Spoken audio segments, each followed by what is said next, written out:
Es el Día del Buen Pastor. Y hay unas controversias que algunas veces las he comentado por redes, en las que pastores viven de los aportes de los fieles, de que algunos se aprovechan. ¿Qué sucede con la Iglesia Católica, la de Jesucristo de los últimos días, etcétera? Y los informales, pastores informales que dicen haber sido llamados por Dios y que generan sus ingresos y tienen propiedades inclusive con los aportes que le da la Iglesia. Es una de las controversias más grandes dentro del mundo cristiano. ¿Es correcto que los líderes religiosos vivan de los aportes de los fieles? ¿Dónde termina el servicio y dónde piensa el abuso? Vamos a verlo con equilibrio. Lo que dice la Biblia sobre sostener a líderes espirituales, en la Biblia sí existe la idea de que quienes sirven espiritualmente puedan vivir de ello. Por ejemplo, dice, el obrero es digno de su salario. Los que predican el Evangelio, del Evangelio viven. En el Antiguo Testamento los sacerdotes no trabajaban tierras, el pueblo los sostenía. En el Nuevo Testamento muchos líderes vivían de ofrendas en las comunidades. ¿Por qué? Porque su trabajo era enseñar, guiar espiritualmente, cuidar de la comunidad, dedicar tiempo completo al ministerio. Por lo tanto, bíblicamente no es incorrecto que un pastor o líder viva del ministerio. El problema no es recibir apoyo. El problema es cómo y para qué se usa. El punto donde nace la controversia es el conflicto que aparece cuando el ministerio deja de parecer servicio y empieza a parecer un negocio. Cuando se ve enriquecimiento excesivo, manipulación por culpa o miedo, promesas de prosperidad a cambio de dinero, presión constante por ofrendas, estilos de vida lujosos financiados por fieles, ahí nace la desconfianza, porque la gente siente que la fe se vuelve comercio, y Jesús fue muy duro con esto. Expulsó a los vendedores del templo porque convirtieron lo sagrado en un negocio. Entonces, yo tengo mi percepción personal, y se las he comentado y se las he dicho. Si ustedes necesitan de mí, yo los sirvo sin pedirles nada a cambio. ¿Por qué? Porque yo debo generar mis ingresos por los dones y talentos que Dios me dio para mis objetivos y metas personales.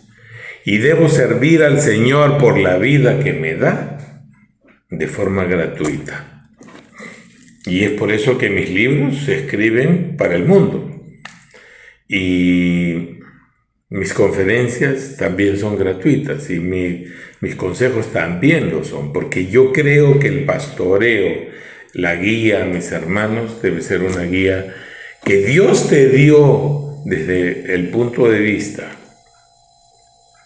en el que Dios te da la capacidad de poder predicar, te da el talento para poder predicar y poder llegar, y te escuche uno o te escuchen 1000, es un servicio que es un servicio para Él. Y si se le sirve a Él, se le sirve al hermano. ¿Por qué? Porque dice Dios, ama a tu prójimo como a ti mismo. Entonces yo quisiera escuchar, quisiera un aliento, quisiera una guía, quisiera una mano amiga, quisiera un abrazo, pero si ese abrazo tiene una connotación monetaria detrás, pues yo no lo considero totalmente sincero. Entonces, es mi punto de vista. Ahora, si yo solamente fuera un misionero, no aceptaría dinero, aceptaría alimento, que me den aposento, aceptaría eso. Yo creo que depende del servicio que tú le des al Señor.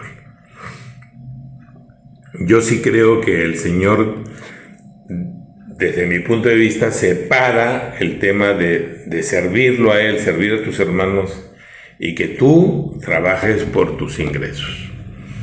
Entonces, la diferencia entre tradiciones cristianas. La Iglesia Católica, los sacerdotes hacen voto de pobreza o vida sencilla.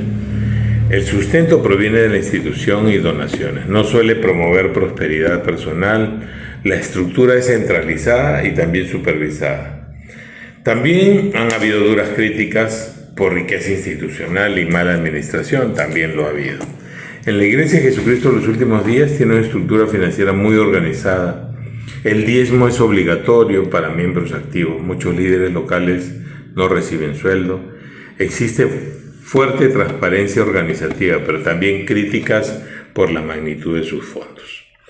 En cambio, las iglesias evangélicas y pentecostales, que son las informales, digamos, aquí aparece la mayor polémica porque se autoproclama. Hay gente que se autoproclama, pone una iglesia y ya es una iglesia evangélica.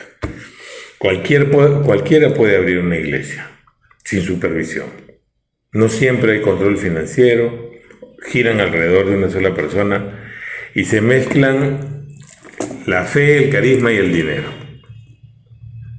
En este grupo hay de todo, ¿eh? Hay pastores sinceros, sacrificados, hay comunidades sanas y también casos de abuso espiritual y económico.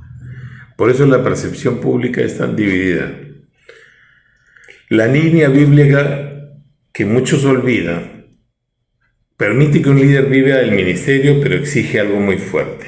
El líder debe ser humilde, sobrio, no amante del dinero, ejemplo de una vida sencilla, servidor y no aprovechador. El problema no es recibir dinero, es amar el dinero. Un líder espiritual bíblico no busca riqueza, busca servir.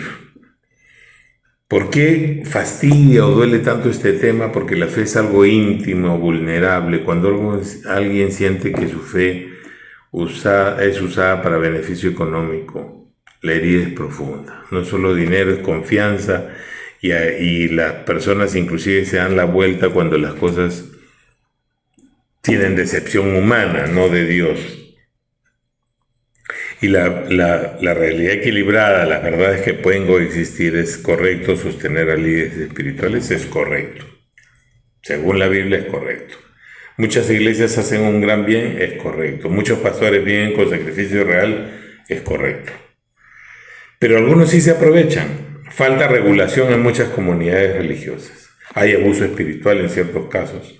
No todo es santo, ni todo es fraude. Hay personas que creen que el diezmo es una obligación porque el pastor tiene que vivir de eso, y no es así, no es así.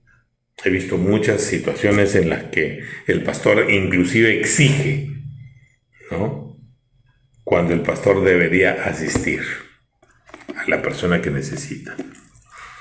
¿Cómo discernir una comunidad sana? Pues tenemos señales positivas: transparencia financiera, énfasis en el servicio, no en el dinero, líderes accesibles y humildes, libertad para preguntar, que no haya ninguna presión económica. Pero las señales de alerta están en esa de promesas de prosperidad a cambio de ofrendas. Tú vas a tener más dinero si es que das más.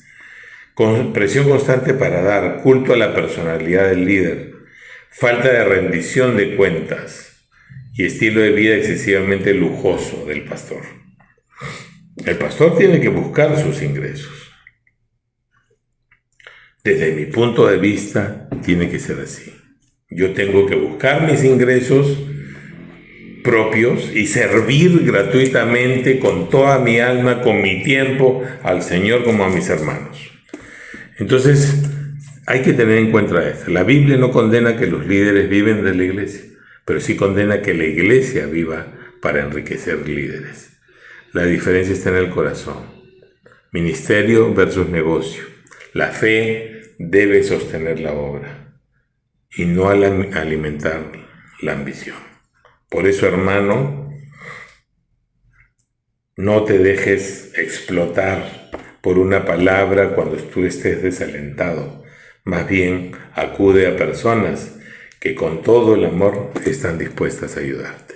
En el nombre de Jesús, en el nombre de Dios Padre, que tú tengas un día bendecido y que tu semana sea una semana llena de bendiciones. Amén.